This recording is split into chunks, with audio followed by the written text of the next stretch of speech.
کے نام میں بہت بہت سلام۔ آپ کے ارد گرد اگر کوئی آواز آ رہی ہے تو خود ہی اس کو خاموش کرائیے۔ اگر کوئی بچہ بول رہا ہے، میں خدا کی شکر گزاری کرتا ہوں اس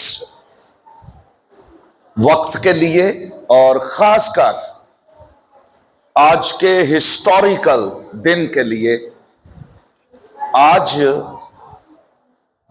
نزول روح القدس کی عید ہے، آج کلیسیا کا جنم دن ہے، اور پھر آج میرے لیے ایک اور شرف بھی ہے کہ ہمارے بزرگ بشپ سلیمان صاحب، مجھے ابھی بھی یاد ہے جب میں تقریباً ان بچوں کی طرح چھوٹا تھا، گلی میں نکر پہن کر ان کو میں دیکھتا تھا۔ یہ ہماری گلی میں ٹینٹ لگاتے تھے، کنونشنیں کرتے تھے، اور یہ گیت ان کا بڑا مشہور تھا وہاں پر، جو آج انہوں نے گایا بھی۔ میں اکثر اس کو یاد کرتا ہوں، اور اس وقت بھی یہ چمٹے کے ساتھ، اسی گرج کے ساتھ گاتے تھے۔ وہ گرج، وہ آواز آج بھی اسی طرح ہے۔ بدن کمزور ہے لیکن ان کی روح اسی طرح مستعد ہے، اور اس کے لیے خدا کا شکریہ ادا کرتے ہیں۔ میں پاسٹر یارد صاحب کے لیے، میتھیو کے لیے، اور چرچ کی ساری انتظامیہ کے لیے شکریہ ادا کرنا چاہتا ہوں۔ آج ٹائم کافی ہو چکا، پاک روح پر ہم غور کریں گے، اور روح القدس کے بارے میں ہم بائبل مقدس کی تعلیم سنیں گے اور سمجھیں گے بھی، کیونکہ ہمارے ملک میں اگر کسی تعلیم کے بارے میں بہت زیادہ غلط فہمیاں اور مس انڈرسٹینڈنگز ہیں تو وہ پاک روح کی تعلیم ہے۔ لوگ روح القدس کو اس طرح سے نہیں سمجھتے جس طرح بائبل کہتی ہے۔ یہ یاد رکھیے، آج ہم کلام مقدس کی روشنی میں دیکھیں گے کہ روح القدس کون ہے، روح القدس کیوں دیا گیا، روح القدس کب ہمارے اندر آتا ہے اور کیوں ہمارے اندر آتا ہے، اس کا کام کیا ہے۔ ہمارے ملک میں بہت سارے تجربات، نظریات، روایات اور بہت سارے جذبات اور خیالات روح القدس کے ساتھ جوڑے جاتے ہیں، لیکن وہ بائبل بیسڈ نہیں۔ اس لیے اس کو سمجھنا ضروری ہے کہ روح القدس کون ہے۔ تو آج کے دن کو یاد کرنے کے لیے میرے ساتھ حوالہ پڑھیے گا، پھر ہم اس کی طرف آتے ہیں۔ اعمال دوسرا باب، آج کے دن ہوا کیا۔